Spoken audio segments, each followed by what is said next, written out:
Yo, thank you guys again for coming back into another edition of the Men Who Cry podcast. Make sure you like, subscribe, review, all the good things, post online, tell a friend to tell a friend to tell a friend to tell a friend. If you don't do any of those things, I have to believe that you are someone who doesn't take a shower after you go to the gym. In today's episode, it will just be me, your guy, your boy, just breaking down the Super Bowl, but most importantly, what everyone really wants to talk about that Super Bowl. So here we are, a couple days after the Super Bowl, and your Philadelphia Eagles are the 2024-25 champions of the National Football League, defeating the Kansas City Chiefs. I, for one, was not pulling for the Eagles. But they won. Credit to them. It's probably the only thing I'm going to say about them for the rest of this podcast. For the Chiefs, heartbreaking, I can say, but I mean, it's tough. They won back-to-back Super Bowls and they got back to another Super Bowl this year. Like, I think if you're going to lose in any way outside of them actually getting blown out, this is actually not the worst way to go out. You know, like, losses happen. No matter if they lost on a last-second field goal to lose the game or if they got beat down like they did that day, losing is losing.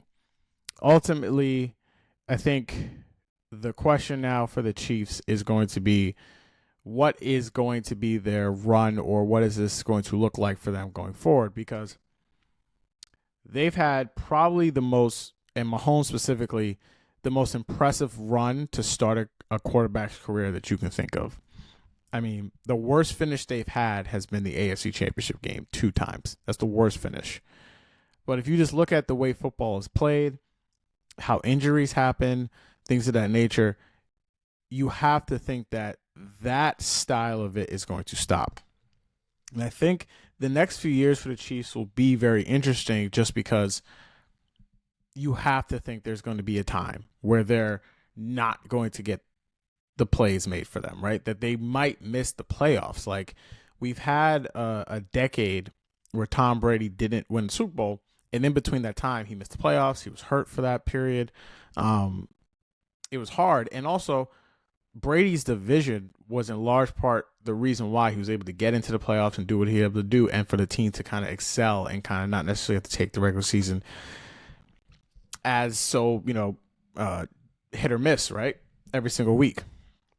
Versus the Chiefs, I would argue, are in the much tougher, not only conference that we have right now, but division. And I wouldn't be surprised if they don't win the division next year. That would have been, I think this would be 8 straight years they won the division, which that's a lot to win it that many years in a row. But we'll see. You know, it's one of those things where you kind of realize, like, Patrick Mahomes is human, and there is a way to beat this team. The NFL clearly isn't rigged now for everyone who kept trying to believe that. But, that's the thing about conspiracy theories. It doesn't matter if they're proven wrong. They just make a new one, then that's the new conspiracy theory. But, yeah, the game itself was trash since you kind of knew right before the half, once Mahomes threw that pick to Zach Braun and they got the touchdown, that it was, you probably weren't coming back from that point. But I'm going to talk about what really everyone else is really talking about. That's the actual thing, that the Super Bowl that America was going for. So, I've seen the chatter, the conversation about Kendrick Lamar's show online and what people's opinions about it. And I have kind of 2 main takeaways of it, and I'll dive into the second one because I think that's the more important point of this. For those who looked at it and thought, this wasn't what I expected, or I thought it was trash or wasn't very good, it didn't hit for me, I understand where you're coming from. In large part, what the Super Bowl is in its name. It's the Super Bowl. It's the granddaddy, it's the big boss. It's the thing that every player and every musician strives to get. And once you get there, the idea or the objective is to have your moment, play your best stuff.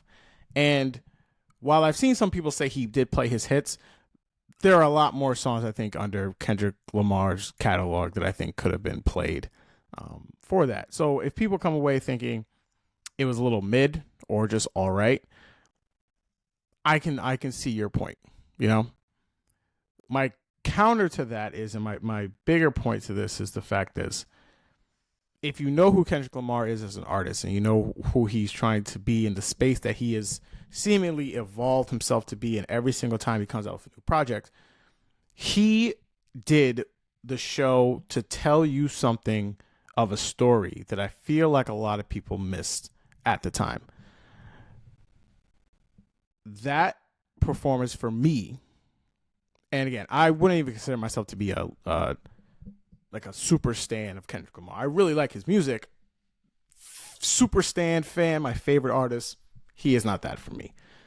However, I thought he was the right artist at the right time for that moment, because we have now entered a space in America where simply being black or a woman or not white is disqualifying for you to do anything or achieve anything in this country. And I think for those who got everything that he was trying to do, it made sense for them, and it made sense for them to be seen in the way that they were seen.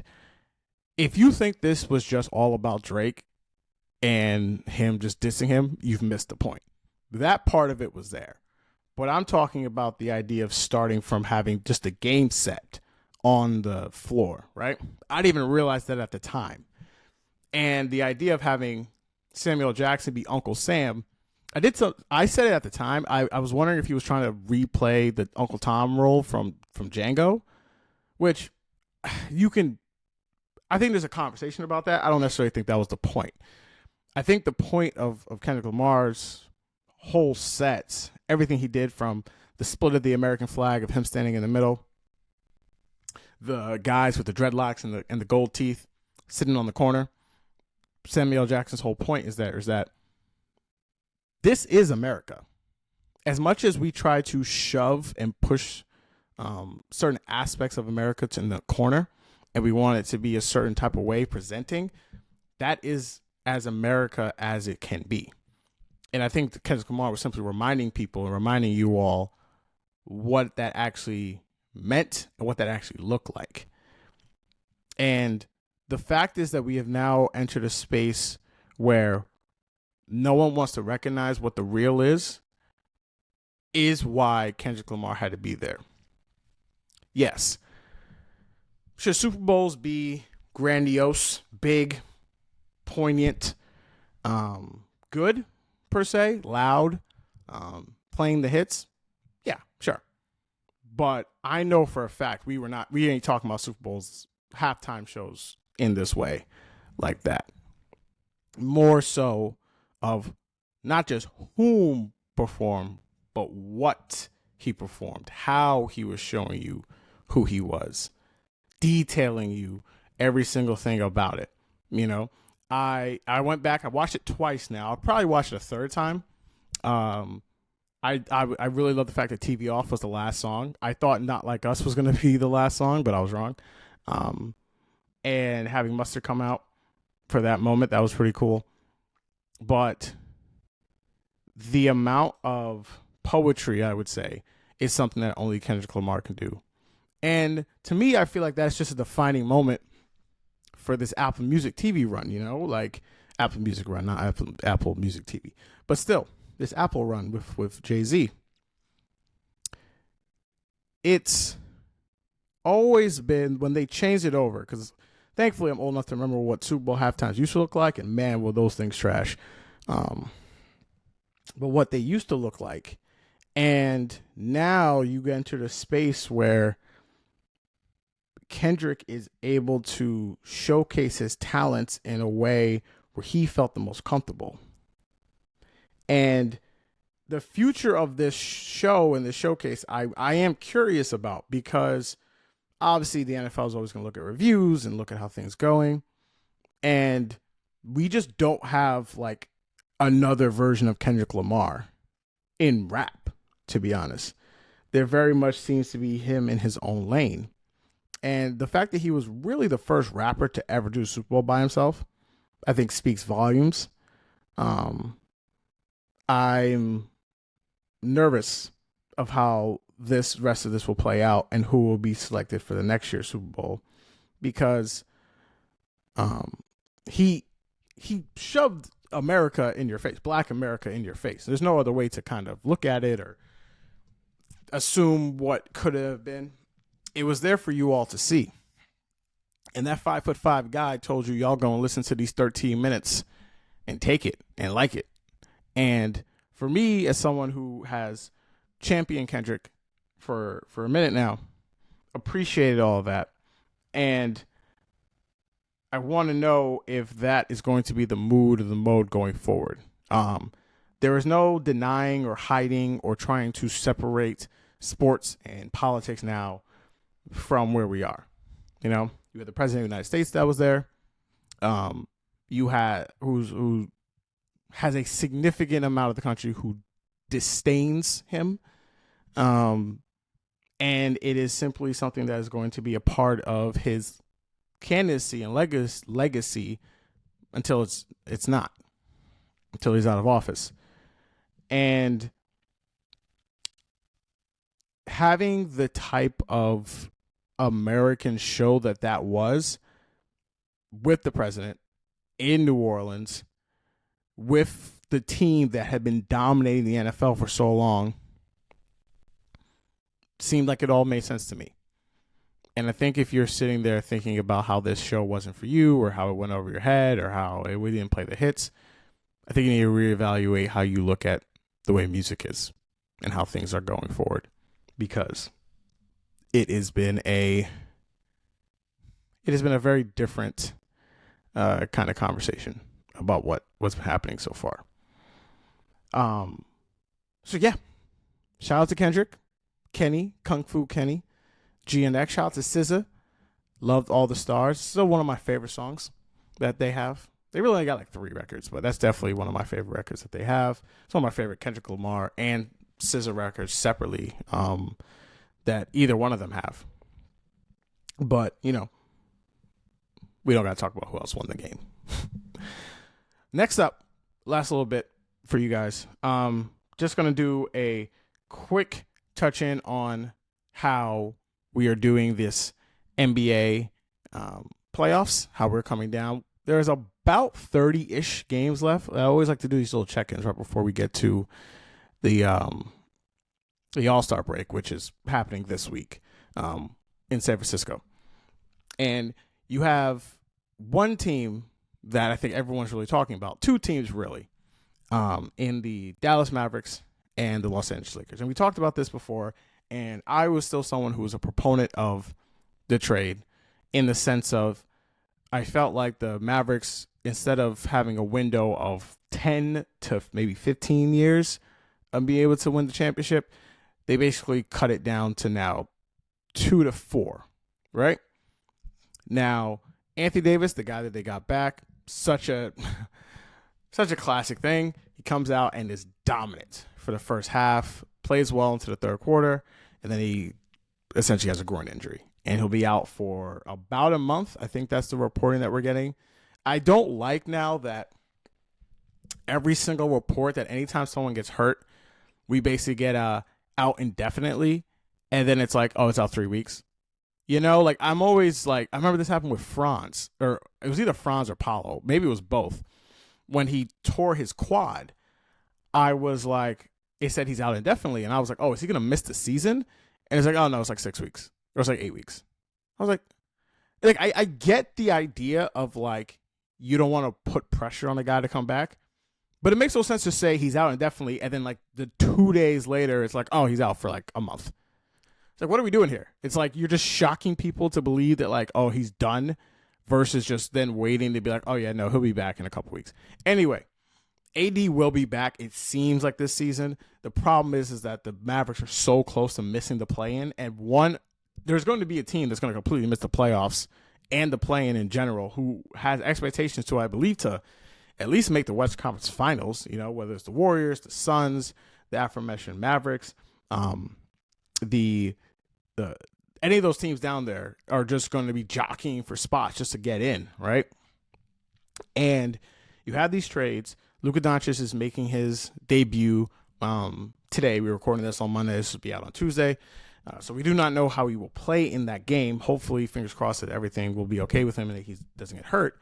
But it's going to be interesting to see how this is going to go down now, the fact that the Lakers do not have a center, and surprising surprise, I don't know why I didn't know this off the top of my head. Did everyone know the Lakers were 31-19? Like was that known? I felt like they were much closer to being a 500 basketball team than they actually are. They're 17 games. No, I'm sorry. I could do math. 13 games over 500. Ooh, I was about to. That would have been a comparison. They're 13 games over 500. And they've been playing really well lately. Now, they don't have a center anymore. So there's that. And I think if the Mavericks are healthy, I am still going to stand on the fact that I believe in them more in the playoffs this season than I do for the Lakers this season, since the fact, again, the Lakers don't have anyone to grab rebounds. But this will be something that I am curious to watch in how both Luka and LeBron play off each other and are able to mesh together, and going forward how this is going to be. And I think from that perspective, outside of the Oklahoma City Thunder, who I would be pretty shocked, surprised, unless they run into Dallas if they don't make the West Conference Finals, it's such a toss-up for me for whoever that second team is going to be that's going to meet them. I can see it being Dallas. I can see it be the Lakers. I don't trust in their defense, and again, the center problem. We already went through a lot of these teams previously, but the state of the NBA is such a fascinating place now because of the new rules, because of the new CBA. I truly believe that there are several teams that can legitimately win the championship.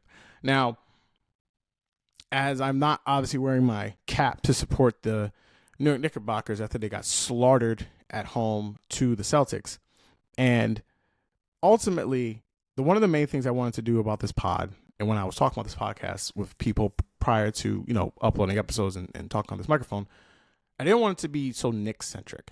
It's one of my main things, because for you out there who listen and spend your time with me, I hope you're not all Knicks fans, because I don't want to be talking in that echo chamber, right? I hope you're fans of other teams and other sports, and I hope to cover all of them with the same level of respect and admiration that I have for my Knicks.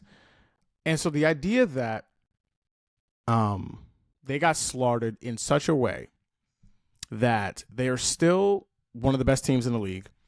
They have one of the best offenses in basketball. They have two guys that are going to be starting the All-Star game. And yet people feel as if this is like a disaster happening at all times. And I think the biggest problem, and I think the biggest question is, and they still have time to answer this question because, again, all these players are still very young. They still have time to get this done. Is Karl Anthony Towns good enough to play center for you to win a championship? That is the bet that they are making. One team in the Minnesota Timberwolves said he is not. And they got Rudy Gobert, and then they made the West Conference Finals. Were they wrong? I don't know. That's going to be the ultimate question of how this is defined. Because while Karl Anthony Towns is a very good player, I would almost argue he's close to being a great player. I would be pretty shocked if he didn't make an All-NBA team. I'm pretty sure he's going to make one. I think there was a little bit of talk of him being able to make first-team All-NBA. I think he's still around there, but I think if Nick is going to make one, I think it'll make that last spot because it's going to be Shea. It's going to be Shea, Jason Tatum, Nikola Jokic, Giannis, and that fifth spot's going to be kind of up in the air because Luka's just not going to have enough games played.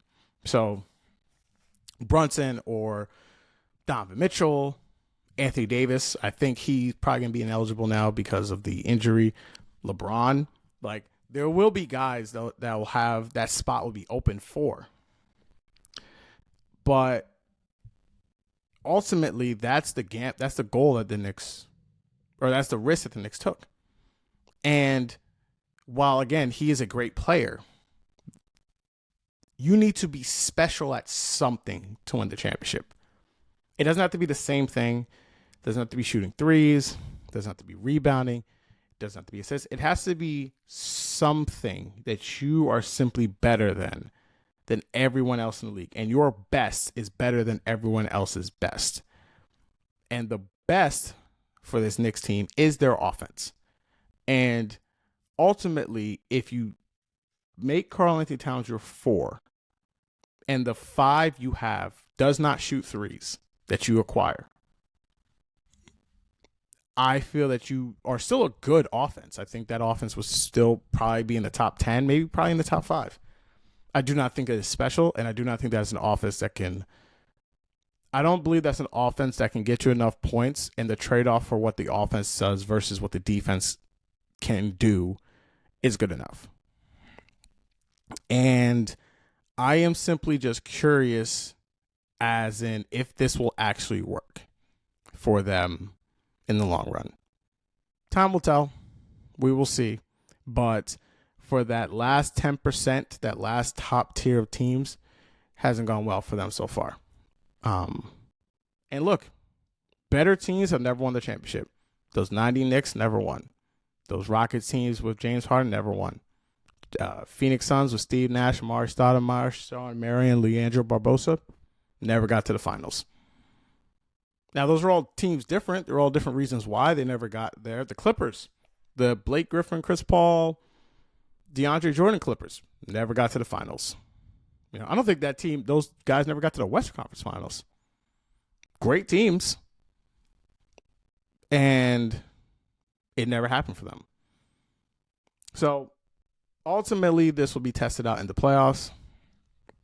And we'll see at the end of the day if they're built for it or not. All right, everyone.